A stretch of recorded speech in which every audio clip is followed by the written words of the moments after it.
I can't believe what I just watched. I can't believe it whatsoever. After the end of the game, guys, I have to wear this because my eyes are so red. I was so drunk yesterday. I was like, this was so horrific. It was such an awful performance. Absolutely awful.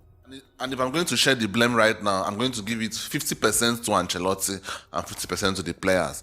The players showed no fight in general. Obviously, everybody knows that Man City are better than Real Madrid. I think most people that understand football knew that.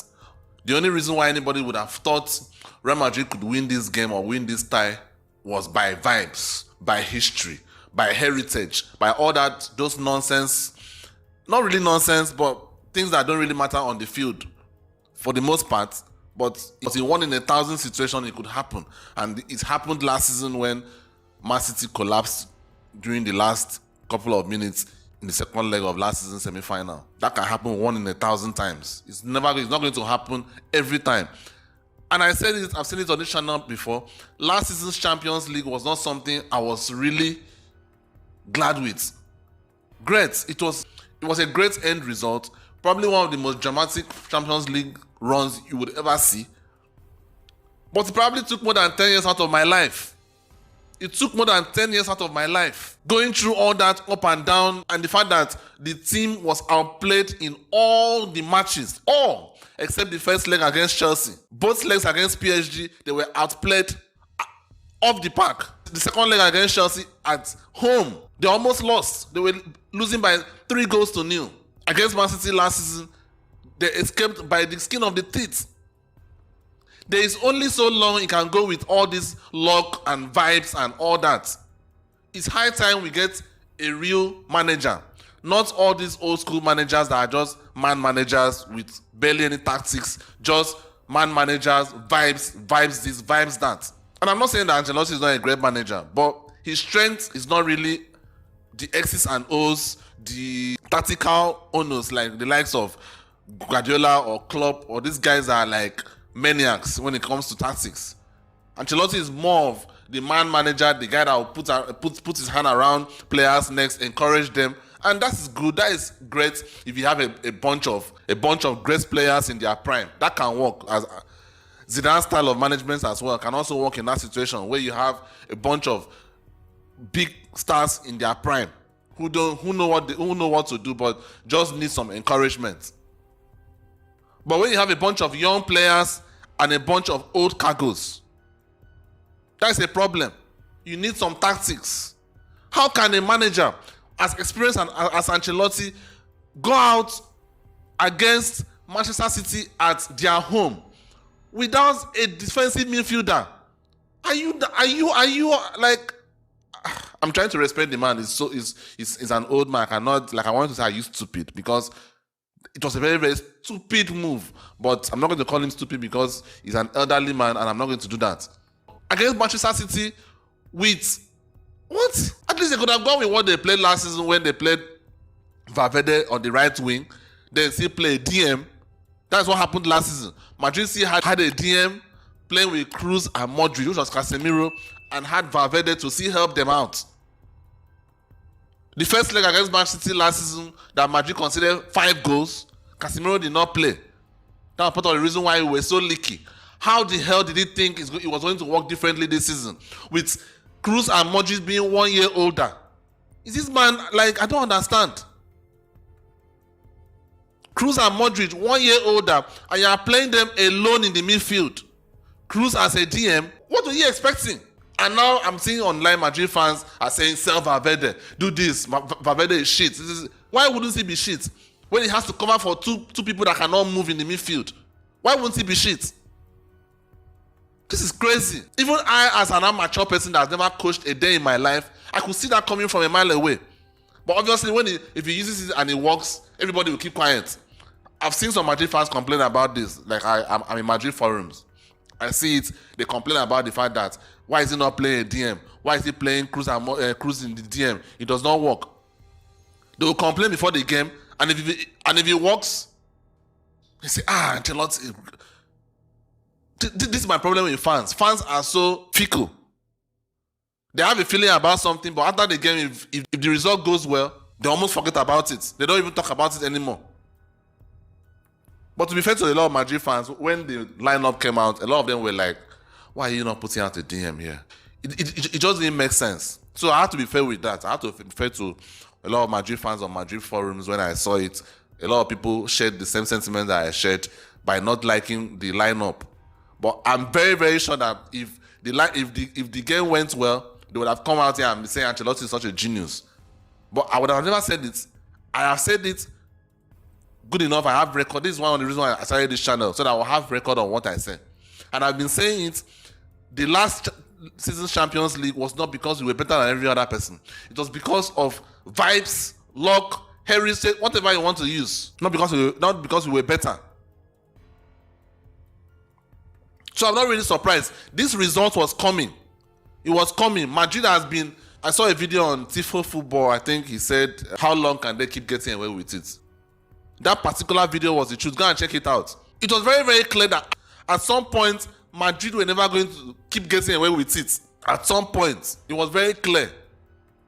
Because every time we played against one of these big teams, it was always as if, look at yesterday's game. It was almost like Man City were playing against which Southampton that is relegated. I mean, seriously, there's only so long you can keep playing this kind of game. And I'm not saying that you should try and outpossess City. I don't think that is possible. But to an extent, you should be able to complete some passes, make some moves, not just go and if that was the plan, if the plan was just to come here, sit back, why are you playing cruise in DM?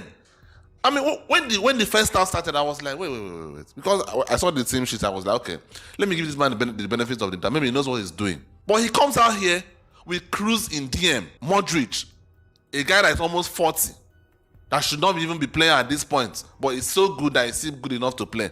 Playing these two guys alone in the midfield with Valverde, with no protection whatsoever, and you're coming to defend, you're coming to play defensive football. That makes no sense. It makes no sense whatsoever. What? I don't understand this. How can you come out with that kind of lineup and play the kind of style of football that they played? If Madrid came out here and tried to attack, okay, you have me.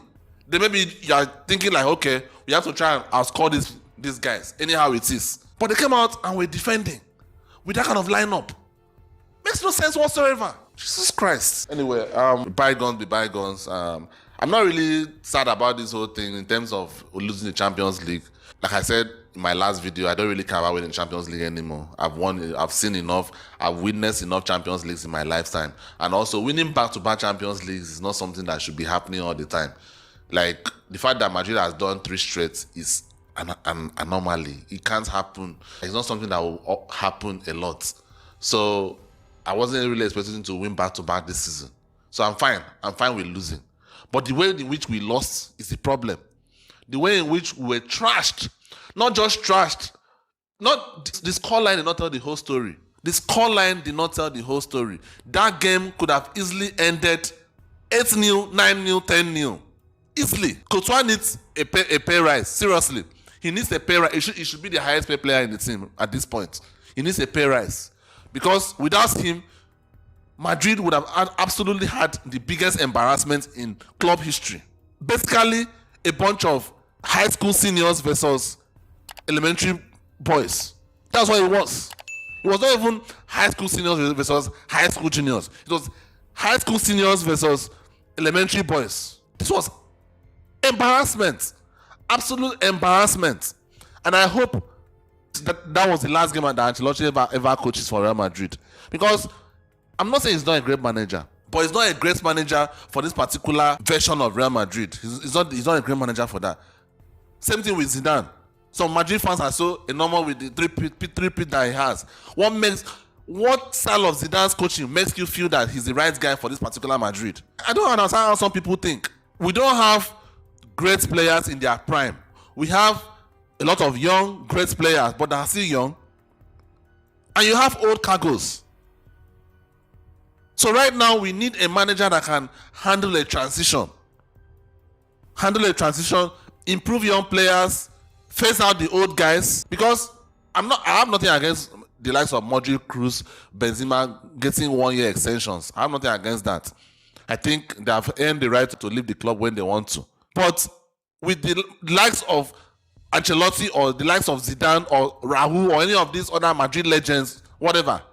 All these guys will try to respect the legends. They'll be playing these guys when they should not be playing these guys. These guys should be playing probably 20 games a year at this point. They should not be playing 50 games. And when you lose the league to Barcelona, a terrible Barcelona side that could not even win the Europa League, you're surprised.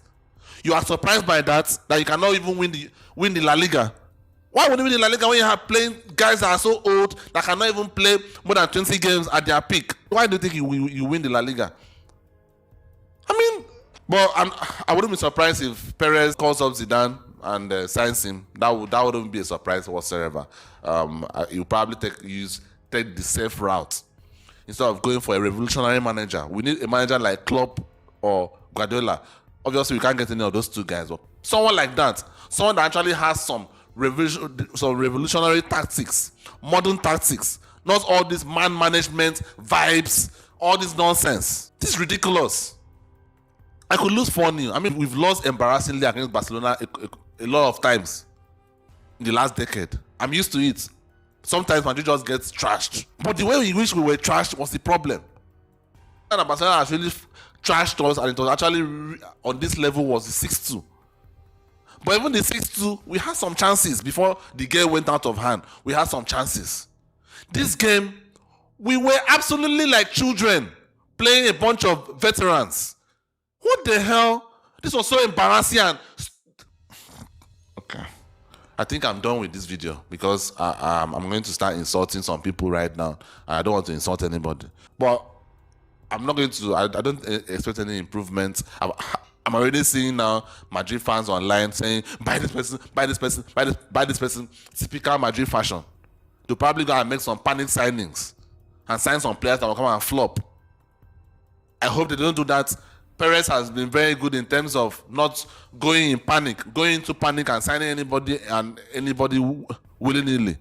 The last panic signing that they made was Hazard, and look how that turned out. And I think that was because of Zidane. Zidane was a Hazard fan, and Perez had to try and make him happy since he signed him back.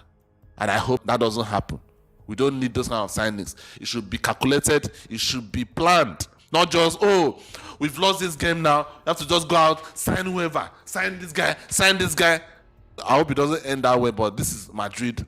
I wouldn't expect anything less. Everything is just about trying to impress these insatiable fans, who most of them don't even have any sense whatsoever. Just sign this guy, sign this guy, sign this guy. It doesn't work that way. Go and look at the Galacticos. They flopped.